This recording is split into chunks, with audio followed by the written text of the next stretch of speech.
A Índia registrou forte crescimento econômico após 1991, quando seu governo abandonou políticas socialistas e deu início a um processo de liberalização da economia que envolveu um incentivo ao investimento estrangeiro, a redução de barreiras tarifárias, a importação, a modernização do setor financeiro e ajustes nas políticas fiscal e monetária. Vamos agora com o encerramento especial com os nossos representantes do Índia e você. Bom, gente, estamos aqui agora com essa matéria super especial sobre a Índia Antiga para finalizar o nosso programa Índia e você. A trajetória da civilização indiana tem início em 3.300 a.C., período em que se encontraram vestígios de um dos mais antigos centros urbanos formados nas proximidades do rio Hindu. No século XVI a.C., o território indiano foi alvo da ocupação de uma série de tribos nômades, provenientes da região do atual Irã, comumente conhecidas como Árias. Entre outras regiões, os Árias controlaram porções do território onde a civilização hindu fixou marcantes traços da cultura indiana. Tais que narraram a história indiana nesta época são um conjunto de hinos religiosos conhecidos como Vedas. Esses hinos, todos eles escritos em sânscrito, se dividem em 4 partes: Atharva Veda, Sama Veda, Yajurveda e Rig Veda. Outra fonte de conhecimento histórico também é encontrada nos Brahmanas Upanishads, que relatam o momento em que a civilização indiana conquista a planície indo-gangética. Além de fazer menção à formação e expansão indiana, esses documentos também são de grande proveito na compreensão das influências culturais que dão origem à sociedade hinduísta. É justamente quando observamos a organização da sociedade indiana em castas. As castas organizaram a sociedade indiana durante vários séculos. Dentro desse modelo, a condição de indivíduo é determinada pelo seu nascimento. Em cada uma das castas, observamos o direito nato de exercer determinadas profissões, definidoras do prestígio e da posição social. A casta superior é ocupada pelos brahmines, líderes religiosos do povo indiano. Em contrapartida, a casta inferior é formada pelos párias, pessoas incumbidas de serviços considerados degradantes. No século VI a.C., o período védico é marcado por intensas transformações nos campos religiosos e intelectual. É nessa época que notamos a profunda transformação empreendida por 2 grandes líderes religiosos, Siddhartha Gautama e Mahavira. Ambos pregavam uma prática religiosa marcada pelo ascetismo e a constante reflexão espiritual. Siddhartha Gautama foi responsável pela criação do budismo e Mahavira, o precursor do jainismo. No século seguinte, os hindus sofreram com a expansão do Império Persa, sob a liderança dos reis Sírio I e Dairo I.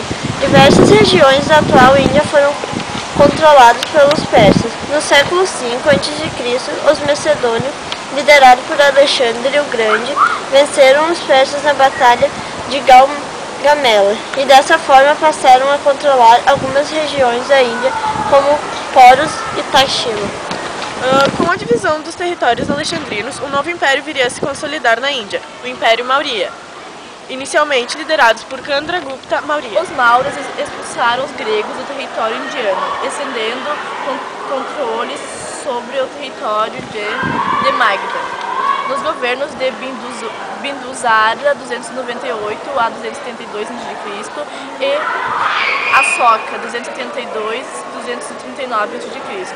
Novas regiões vieram a ser anexadas pela política expansionista, patrocinada por esses 2 monarcas.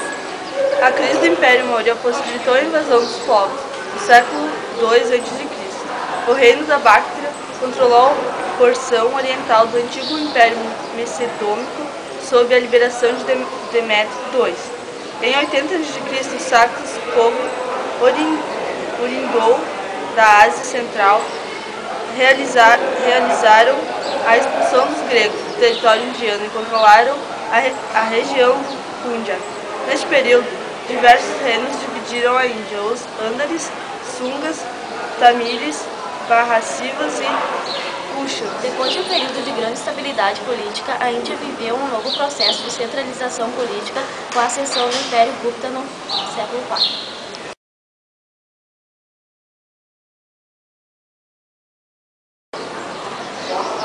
A economia da Índia chegou em 10º lugar da economia do mundo. O PIB do país, em 2007, chegou a casa de 8 milhões, cada crescimento de 8% em relação ao ano anterior. A economia da Índia é a segunda que mais cresce no mundo.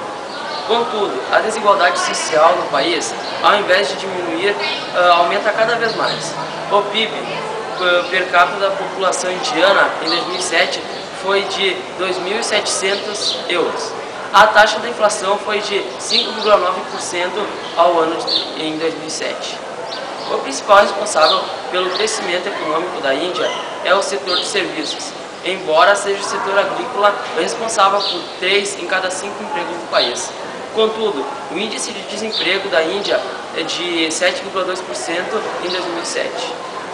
Os produtos agrícolas mais comuns são arroz, trigo, algodão, chá, cana-de-açúcar, juta, sementes leguminosas, especiarias, legumes e verduras.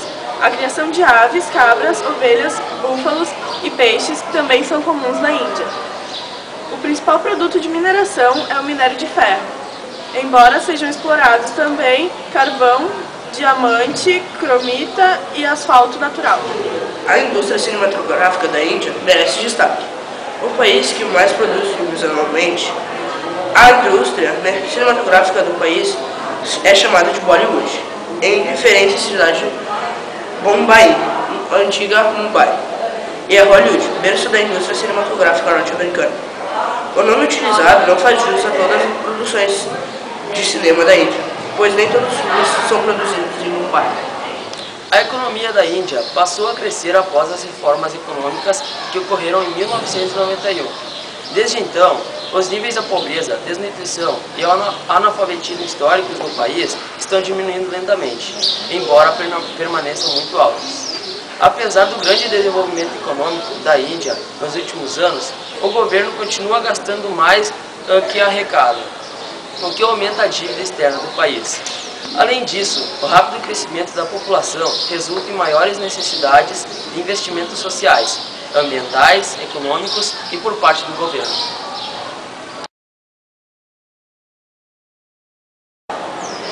A República Federal da Índia está situada no sul da Ásia. É o segundo país mais populoso do mundo, depois da China, e o 7º maior em extensão territorial. Ao norte, faz fronteira com Nepal, Afeganistão, Tibete e Butão. Ao sul, com o Estreito de Palki e o Golfo de Mannar. Ao leste, com o Golfo de Bengala, Birmânia e Bangladesh. E ao oeste, com o Paquistão e o Mar da Arábia. Os 3 principais rios indianos são o Indo, o Ganges e o Brahmaputra.